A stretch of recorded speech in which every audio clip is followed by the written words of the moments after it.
Everybody in the studio in the background are like... Yeah, except the man sitting here. It's the iconic riff loved by music fans the world round, created by Irish band Horslips, who first hit the scene back in 1970. Now, as well as co-founding the band, our next guest in his era as an entertainment journalist has collected some of his best celebrity interviews in his new book, Pure Gold, for everyone to enjoy. Please welcome Eamon Carr. You was all in flying form this morning, Eamon. Yeah, we're all go. It's all go. Listening to that music, absolutely iconic. And, of course, Horslips, such an iconic band, founding member. Tell us how it all came about. Well, I'll tell you, very simple. I knew Charles O'Connor and Barry Devlin. The three of us were working in an advertising agency. And we knew that downstairs in the basement, they were auditioning Dublin beat groups for a commercial for Harp Lager. No, it wasn't Harp Lager. Harp Lager, whatever. And they couldn't find a band because any of the bands that came in had all been up all night and all looked a bit rough, right? So Charles O'Connor was a bit of a male model and played loads of instruments, and Barry played guitar, and I said, and I play drums, lads. So we said, why don't we go down? And we went down and knocked on the door and said, listen, we're a band. We did not. And they said, we only had to mime, you see. So they said, OK, but we need four. So we went out and found Jim Lockhart, who was a friend of ours in Stephen's Green. And this was Harper Street. And so, anyway, that was it. We mimed for the afternoon, had a few beers, and afterwards sort of said, that was a bit of crack. We try and get together and have a jam. And we started doing that. And from there, it grew into Horslips. And we needed a name for a poster. And sorry, this hour of the morning. And so we needed a name, and it wasn't happening. And somebody says, what about calling it the Four Horsemen of the Apocalypse? And somebody smart said, the Four Horsemen of the Horslips. More like it. And we wound up, we couldn't use that other word, so we said, Horslips, that'll do. That's absolutely It'll do. But the whole idea, because I am of a generation who remembers going to school dances, and that would be played, or Trouble would be played, and the floor would fill. Those two always work, Yeah.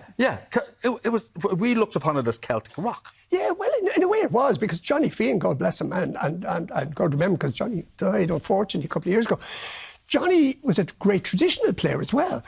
And he sort of morphed these riffs. Yeah. And I heard him doing it one day. I said, Johnny, what was that? And he said, what? That other thing. So he had to go back, because he was just doodling. And I said, Johnny, that joke, that's fantastic. I'm going to write a lyric for that. Can you write a melody? Yeah, sure. OK. And then boom. And that's it. Once we got a beat behind it, yeah. Yeah. Wow. Motown, But people, I think, showed up at the Royal Albert Hall thinking they were going to see a folk band, and you boys came on. We're a bit noisy in England. Yeah. No, I know, it was odd. We were on with Steel Ice Band, and they had been real, traditional folk group. And they had asked us over, really kind, and we were there. And there were some people who went out and felt that their ears were bleeding after the gig, because we'd been playing in ballrooms, so we were able to sort of reach the back of the room, and make a lot of noise. And it was heavy. So one critic at the time suggested that not since Jimi Hendrix has the blah, blah, blah. Jimi Hendrix. That's all I saw. I mean, bizarre, that was it. But that riff from Dark Doom, I mean, did you know the minute... The minute I heard Johnny playing it. But did you know, had you any idea how big it would be, and even to this day, how iconic that is? Well, no, the weird thing is, I had a misspent youth.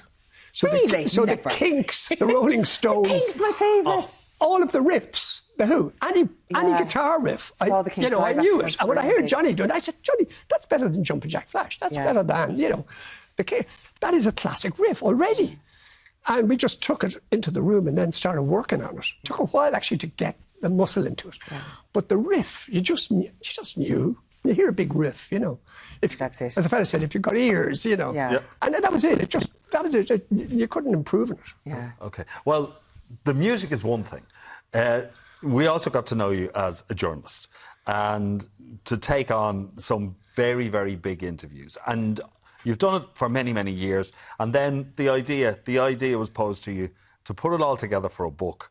And the one thing that struck me, because I've read the many interviews that you've done, and they have been quite detailed, was how are you going to find not so much enough material, but how do you decide what material is going to go in to this book, this little bit of magic that you've written called Pure Gold? Right. Okay. Well, the thing is, I was doing this thing once a week, and it went on for years. I thought maybe last a few weeks.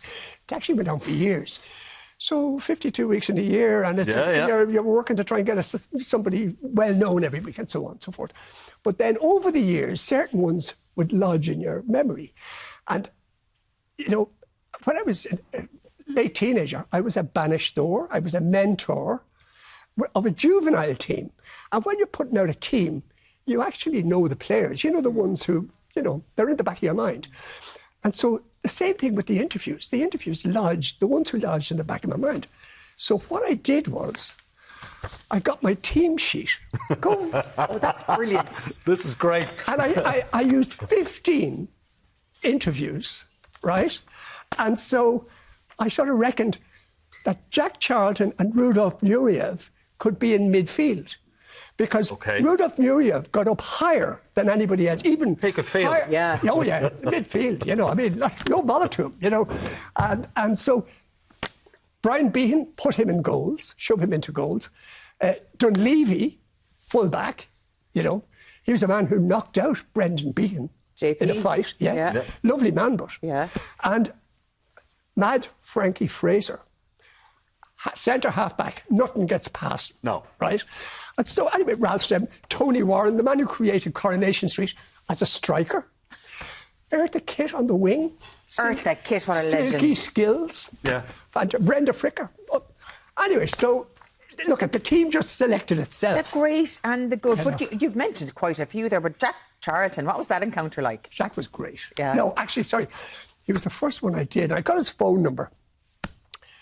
I was really nervous because I hadn't done this, you know. And I rang his house. And he answered. Imagine doing that now. Yeah. How'd you get this number? No, he didn't even bother with that. He just said, bloody hell, effing and blinding. What do you effing want? I said, hey, I'm Eamon Carr. I'm in Dublin. I'd like to do an interview. Have you not got enough effing interviews with me? Effing on me?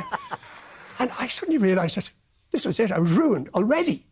And so I said, don't worry, I don't want to talk about hamstrings or your team selection or any of that stuff, Jack.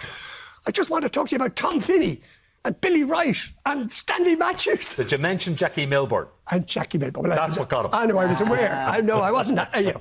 And he was relations well. Yeah. And he said, oh, hey, look, see you in the hotel on Sunday. And hung up. Hotel! What time? I hadn't a clue. And I rang him at the team hotel at 5 o'clock, and I woke him up, or 5:30. Oh. He was in the having... morning? No, in the afternoon. He was having a nap. And he said, all right, yeah. All right, come on up. I said, Jack, I'm not there. I'm in Ranelagh. So anyway, so I went out, and the first thing he said was, all right, come on in, have your dinner. And I said, I wouldn't interview a man eating his dinner. I mean, how could I? I mean, I was thinking of myself here, you know. I mean, yeah. And, bloody heaven hell, you come in and you'll have your dinner with me. Okay, Jack, okay. So I did. I started talking. He mentioned Staunton. And I said, oh, yeah, he's outside with his parents, blah, blah. And I said, remember that? And you forget. I suddenly was the fan, you know. Yeah. I said, remember that first match against Tunisia? He kicked the ball from the Havelock Square end, free. It nearly went out onto the dart. And Jack said, no, it was Yugoslavia. I said, no, it was Tunisia. Yugoslavia. And he started. I went, oh, already we're fighting. Yeah. And then I said, oh, no, all right, you're the gaffer, you're the boss. Yeah. And he looked at Morris Setters and he said, who was it? He said, the lad's right, boss. And he says, have you got a tape recorder? I have, so I put it up there. And I had a C90 cassette in the tape, and I ran out of tape.